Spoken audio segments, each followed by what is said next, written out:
Welcome to a new episode. We are back today to talk about exit planning for business owners. And John and I thought that today was a good day to sort of take a step back and maybe look at the concept and the scope of exit planning and how we've seen it play out with business owners that we've known and advisors that our company BEI has supported, and try to see if we can get some clarity and maybe some, I don't know, some consistency about what exit planning really is. I think it's a term that a lot of people throw around, and maybe we could all get ourselves on the same page. And so, John, do you want to start, or do you want me to start? Okay, with well, I can kick what it is off. it? Yeah. So this topic today really harkens back to our 2016 Business Owner Survey, in which we asked the questions to owners about what they thought about exit planning. Do they need to start exit planning? We got a variety of answers from owners, a lot of it having to do with, I don't need to start exit planning today because, and then they would give us a number of different reasons. And one of them is, well, I'll start to plan for my exit when I'm ready to exit. And at least to me, that indicates a fundamental misunderstanding of what exit planning is. And so Elizabeth and I are going to talk about what we think exit planning is, and we may not have exactly the same definition or understanding of exit planning. We all know what we want to do with exit planning, but what is exit planning? And so for me, especially if you're an advisor listening, and we have to get an understanding, a grasp of what owners believe exit planning is as we begin that first discussion with them. From my perspective, most of exit planning is really the planning and the actions based on that planning leading up to an actual exit event. I sell to a third party. I start to transfer ownership to my kids or my management team or to an ESOP. But it's all the planning that has to occur, usually for many years leading up to that date, that really defines exit planning. And I think you have a slightly different approach. Well, I feel like, I have to say, I feel like the term is just not that ambiguous, even though there is some data that maybe indicates that it is. So, I think and when I teach about it, I say, exit planning is a little bit of exit, but a lot of emphasis on planning. Right. And so it is, if we could somehow put the word exit in sort of regular font and then put planning in bold and italics and maybe with an underline and maybe a bigger font, then that would maybe communicate what I think about it. Exit is just sort of a thing, and planning is what you're actually doing. And so I don't, in my head, I really have a hard time when people think, well, it has, these are things that we do at the time of the exit. Mm-hmm. Well, that's not really a lot of planning. So I find it to be sort of, linguistically imprecise to decide that exit planning means exit. If it was all about just the departure from the business, you would just call it exit, right? And so I don't think you would call it planning unless there was, I think planning implies that there's something happening in advance to get ready for a thing that's going to happen. So anyway, I am probably not the best person to ask about it, because I just don't find it that confusing. But I will say that I have some experience with groups of, any number of planning-oriented professional firms and individual advisors, some of whom will say, oh, I can't talk about exit to my clients because they think that has a connotation like they're going to leave, and leaving is bad, and leaving is risky, and leaving sends a message to their employees or their competitors or their customers. And so leaving is something that they don't want to talk about. And so exit is not something they want to plan for. And I have to call it, succession planning, or I have to call it, business planning, or I have to call it, business growth strategies or something like that. And then there's this whole other group of professional firms who've really embraced the concept of exit planning and tell their clients, if you don't have a plan, then you are at risk and you are vulnerable. Mm-hmm. I'd like to help you design a plan that under whatever circumstances happen to take place, you will exit this business. Why don't we do something about that? So there's this whole camp of kind of advisors and firms who really embrace and sort of carry the flag of exit planning and carry it very out front and with no shame. And then there's other advisors who say, I can't talk to my clients about that. So John, when you're traveling around the country, what do you see? And I do think we have to be sensitive to clients and their understanding and expectations, because they're the ones who we really care the most about. So what do you hear? Well, I think things have shifted over the 15 plus years we've been doing exit planning here at BEI. I think initially advisors were very cautious in saying the word exit planning to their clients because they assumed the owners would be afraid to discuss that, I guess. I think that's shifted now. I think exit planning is a much more accepted term. Right, more awareness among business owners. There's much more awareness. We're also seeing that in our data too, that there's building survey after survey, there's building awareness among owners that exit planning is even a thing to do, a thing that is done among owners, and that they have a sense, which may be accurate or maybe not, but they have a sense of where they are in that process. So I agree that the sort of confusion or stigma that might have been associated with it 15 or 20 years ago does seem to have gone away. I think it's starting to go away, but there are other things that we have to look at. First of all, especially if as an advisor you've really had no training in the exit planning process, whether it's ours or somebody else's, it's very easy for you or for an advisor to think of exit planning from the narrow focus of your core profession. So, for example, for a financial planner, it might be, well, exit planning to me is preparing a financial plan to indicate to the owner what type of resources he or she has to have in order to exit. If I'm a life insurance advisor, I may think of exit planning more as business continuity planning. What happens if you die, business owner? What happens to your plan? That's your exit. And if you're a CPA or a lawyer, you'll have a different approach to what exit planning means to you, and therefore how you discuss that with a client.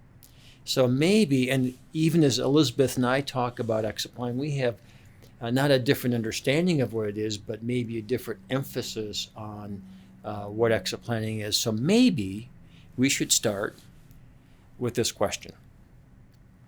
When should owners begin to plan for their exit? Right. I think among advisors and professional firms and business owners, you get a lot of different answers. Yes, you do. Right? This is a big confused mess right now, I think. So my guess is owners are hearing different things from different advisors. Right. And I guess if you think about it, so, when I was, 24 years old and I didn't own anything and I didn't have any children, and I also didn't have an estate plan. And I didn't have an estate plan because I didn't have anything worth planning for. Yeah. I think I had a futon and some pots and pans, stuff like that. So I did not have an estate plan because I didn't have anything to lose if I didn't have one. So if something had happened to me at age 24, there just wasn't a lot at stake. Yeah. And as I got older and I was building, I wouldn't call it wealth, but what do we call it? Savings? That's what you would have called it in your 20s. I was building, so maybe I had money in the bank and I was married and and then eventually I have children and eventually I buy a home. And now I start to kind of have things that I want to decide. I want to have a little bit of control over what happens. People do this with their, when they have young children, I think. And so then I had something to plan for because if I didn't plan and I didn't write it down and I didn't do anything about it, then things outside of my direct control would take over and do what they thought is best. So, state law or my family or something like that. And so once I had a situation where I felt like I was better off with me deciding, then I could do a plan. So I think a lot of people have had that experience. And maybe that's one of the things to consider if you're a business owner, which is that if you have something that is vulnerable, or if you have something that's at stake, if something happens to you, or if any number of circumstances might happen in the future, you decide you want to sell, you have a health issue and you can't work, you have employees who you want taken care of, then maybe once you have something to lose or something that you feel like your decisions would get a better result than someone else's, maybe that's when a business owner should start planning. It's when they have something worth planning for. Is that oversimplified? I don't know. Yeah, I know it's not the approach that I would take. I would look at planning begins when you decide you want to have, you may be saying the same thing, when you want to achieve a particular goal. Sure. For you, That's in not the what estate I planning, said, but I think it's a fair point. And so once we establish what that goal would be, then we have to start planning to see what has to happen for me to achieve that goal. And so planning, when we begin planning for our exit, which we're all going to have, really is dependent upon facts and circumstances to some extent. So if an owner's listening in with a net worth of $100 million and their business is worth $75 million, I mean, we don't need to do a lot of exit planning to develop value, because there's plenty of value there to maintain the owner's lifestyle. Well, I would agree that they don't need planning any less than anybody else. They just need different planning. They need different planning. So here's a quick example. Many years ago, I was doing an estate plan really for a business owner whose business was worth $362 million. And so they were coming in not to do exit planning, to do estate planning. And we sat down and I began the conversation. Well, let's say his name is Harry. Harry, boy, you've got a great net worth. And I know you've got children. So my guess is that we need to do some planning on how to start transferring some wealth to your kids in trust so it's carefully protected and we start to minimize estate taxes. And Harry said, no, I don't want to do that. I said, why not? He said, well, I don't think I have enough net worth now that I can afford to start giving it away. So we can't make assumptions on what owners' goals are, but we do need to determine what they are. Then the plan can begin to take shape of how to achieve that owner's goals and aspirations based upon what the owner has. And that planning may take a number of years of planning and acting to achieve those goals before the owner is going to be prepared to exit his or her business. So, but we need the planning. To me, the problem with exit planning is too many owners think, well, I'm going to start planning when I get close to wanting to exit the business. And it's too late for many owners at that point. They haven't planned and acted soon enough. And I think that's one of the big issues in exit planning. Right. And I also think something that you're alluding to, you've sort of mentioned it in passing a couple of times, is that planning, you're kind of saying, planning and action. And I'm not sure that everybody, sort of assumes that those two things go together, although you and I do. Yeah. And so to us, I think it's really important that advisors who sort of want to follow the BEI methodology and process for planning understand that a plan to us is not a sort of, we will grow value, we will develop our key people, we will prepare the company for sale, and we will put in place, safeguards against contingencies or something like that. That's not really what our plans are. Our plans are, okay, as you said, the goals that that each client wants to achieve, whatever those are, and they might be to grow value, or they might be to transfer wealth to their children, or they might be to take over the world in their industry. We don't really know. So once we find those out, then it's both planning and action. And so to us, sort of thinking it through and saying, well, you're really going to need to do something about this, and you need to do something about that, would be totally incomplete to you and me. Yeah, and I think other advisors think that that's maybe what planning is, to sort of say it's maybe like an intention. But to us, and I think to business owners who are listening and need to go to their advisors and start the process or start the conversation, they need to be looking for an action plan, not a thinking plan or an evaluation plan or an intentional plan that here's the way I kind of see things going. It needs to be an action plan with specific things connected that will say, okay, this action will support that goal in the following way. And if you can't connect those things, then really I don't think you have a plan at all. So that's got to be critical. So again, let's back it up again. So as we create an exit plan, at least the way our advisors that we train would do an exit plan, is they're going to discover and work with the owner to find the owner's goals and aspirations. They're going to create a realistic goals, and then the planning is going to be, well, in order to achieve these goals, starting from where you're at today, the following actions will be needed. This is who is going to take this action by this date. So planning is concrete. It's something that is actual, it's objective, it's time driven. And it's usually, for most owners, not all, it's usually involves growing the value and cash flow of the company.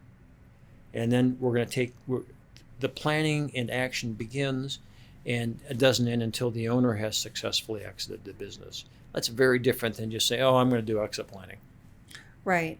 And I think this is a fair point, because we've got different kinds of plans. I'm just thinking about how, we are basically a sort of a technology and tools and training kind of a company here at BEI. And so for our large corporate customers, we have to deliver things called a disaster recovery plan and a vendor management plan. And it really is sort of a description of, if these circumstances happen, then I will do these things. And you kind of write it out and you never do anything with it. Hopefully. True. We haven't had to yet. Yeah. And those are plans all the same. But to you and me, a plan is a well thought out series of action steps that go together in a particular way in order to achieve some goals. And if we take this all the way back to the original question of when does a business owner need to think about planning, well, then I think it becomes a lot more obvious that planning starts today. And I'm still gonna support my own opinion that if you have something worth planning for, you should start planning. But I also tend to agree with what you're saying, which is that if you have a goal, you should start planning for that too. I think I'm going to go with both things are true. And probably it depends on the business owner which one is driving their decision to take action more. But business owners should be going to their most trusted business advisor, whoever that is, and saying, I need an action plan that will get me from where I am today to where I want to be in the future. Because business owners that we know have an idea of what the future looks like. Do you tend to agree?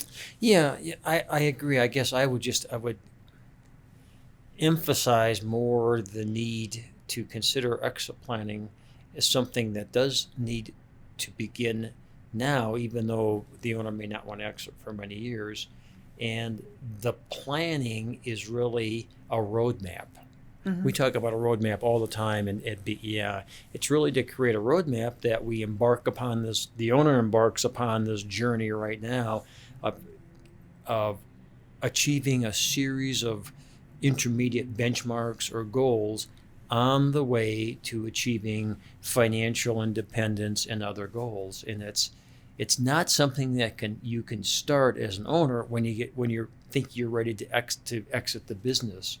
And it's not something you can say, well, I want to leave in 5 years, and then probably do nothing about it. But regardless, you don't know whether you can exit in 3 years or 5 years, or it's going to take you 10 years. Right. You won't know that until you create a roadmap.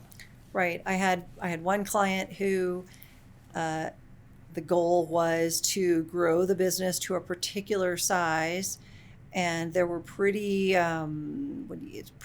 well-known multiples in the industry for when a larger company would make an acquisition. So he knew how large he wanted to grow his business in order to get the multiple that was historically pretty accurate, and sell the business for the price that he wanted to get. So he kind of had this sense of what he wanted to do. And all the planning was based on kind of setting up this company for growth, retention of the most important and valuable people, ability to attract quality talent. And so that was really very heavy on setting up your systems and processes correctly from the beginning, and growing value and focusing on people.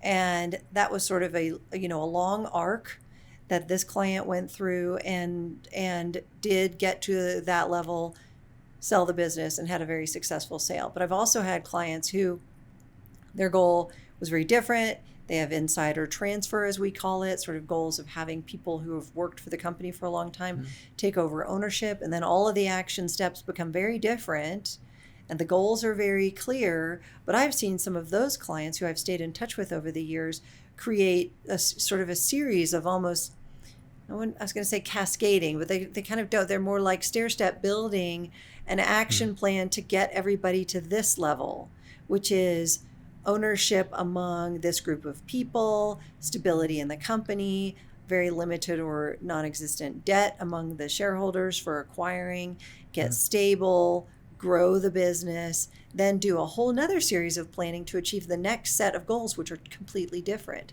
So over, a 15 or 20 year time span, I'm seeing multiple phases of planning with completely different outcomes or goals and completely different action plans. And you've probably seen this with long-term clients that you worked with as well, where the goals change, and as they do, the planning needs to change and the action items need to change as well, right? Right. But that's, I think it's well said. I think we've talked a lot about exit planning and how it can mean different things to different people. But at the end of the day, I think it means when we're working with business owners, or if you're a business owner, the planning starts now. The planning starts by determining your goals and your resources and what it's going to take to achieve those goals. And then you create your roadmap that you're going to go down. It's a series of planning objectives that then require action that's defined in the roadmap so that you can progress, as the way what you're talking about. Exit planning is not planning that you begin when you're ready to exit. You really usually are going to plan before you're ready to exit, years before. Right. I think that's a very appropriate takeaway. And if that's the one thing that people listening are sort of take and then maybe use, maybe move themselves forward just one step after this, then we've done something worth doing. And ultimately, that's why we plan. That's why we plan. Thank you very much. Thanks for joining us. See you next time.